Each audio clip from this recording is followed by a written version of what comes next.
Hello दोस्तों, स्वागत है आपका हमारे इस चैनल पे। दोस्तों, आज की वीडियो में हम जानेंगे आखिर क्यों रसिया हमेशा भारत का एक सच्चे दोस्त की तरह साथ देता है। आखिर क्यों रसिया हमेशा भारत का यूएनओ में साथ देता है और अस्थायी सदस्यता दिलाने के लिए हमेशा कोशिश में रहता है। आखिर क्यों रसिया कभी भी भारत का एहसान नहीं भूलता है। आखिर भारत ने उस पर क्या एहसान किया है। तो चलिए आज इसके बारे में जानेंगे। तो बिना किसी देरी के वीडियो को स्टार्ट करते हैं। दोस्तों, ये जानने के लिए कि आखिर क्यों रसिया भारत का एहसान कभी भी नहीं भूलता है, इसके बारे में जानने के लिए हमको जानना पड़ेगा कि आखिर कोल्ड युद्ध क्या है, यानी कि शीत युद्ध के बारे में। तो चलिए जान लेते हैं शीत युद्ध के बारे में। दोस्तों, बात 1945 की है, जब सेकेंड वर्ल्ड वॉर की समाप्ति के बाद रसिया और अमेरिका अपने आप को शक्तिशाली देश सिद्ध करने के लिए एक युद्ध की घोषणा की, जिसका नाम था कोल्ड वॉर। कोल्ड वॉर में ना तो रसिया ने अमेरिका पे एक भी गोली चलाई और ना ही अमेरिका ने रसिया पे गोली एक भी चलाई, लेकिन पूरे दुनिया की तबाही हो गई।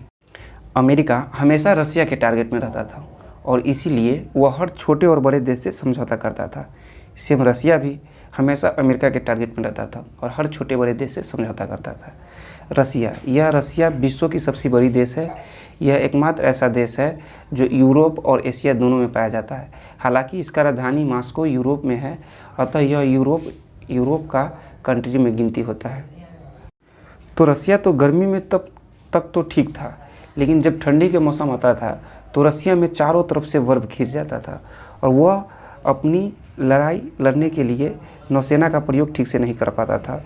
तब वो नौसेना का प्रयोग करने के लिए वह प्रशांत महासागर के इस छोर से आते हुए श्रीलंका होकर जाया करता था युद्ध करने, और जो पहली दुनिया की देश थी उस पर हमला करता था।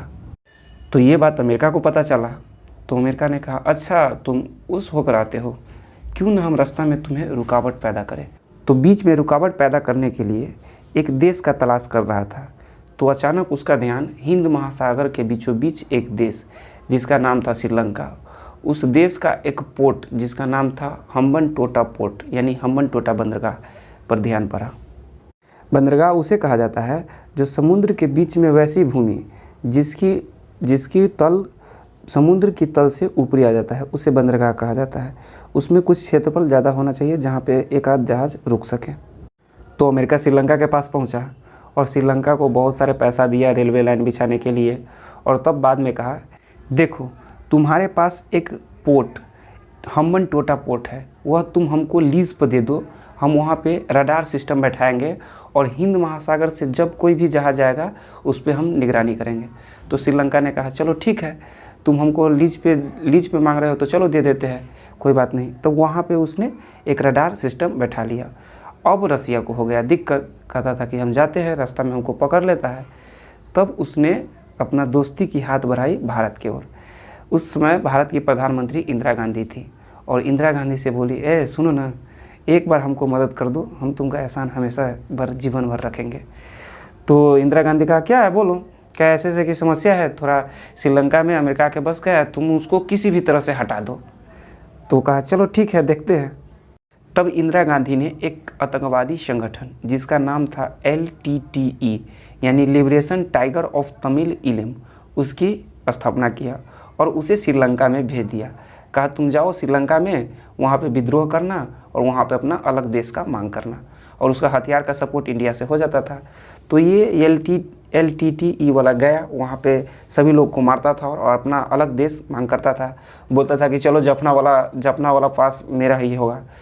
तो वहाँ पे श्रीलंका के जब सरकार वहाँ पे देखा तो कहा कि हर जगह विद्रोह होता है, इतने टाके तो हमारे देश है, वो बटा जाएगा, कितना टाके हो जाएगा।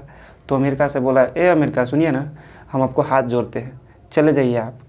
तो अमेरिका बोला, क्या डर रहे हो, हम हैं ना। कह जी वो बात तो सही है कि आप रहिएगा, लेकिन हम नहीं रहेंगे, चले जाइए प्लीज़। तो अमेरिका वहाँ से चला गया और रसिया खुश हुआ, कहा कि दोस्त हम ये एहसान आपका ज़िंदगी भर कभी नहीं भूलेंगे। वही एहसान आज तक रसिया कभी नहीं भूला है और हमेशा हर परिस्थिति में इंडिया के। तो आशा करते हैं आपको ये वीडियो पसंद आया होगा। तो चलिए मिलते हैं नेक्स्ट वीडियो में, तब तक के लिए गुड बाय।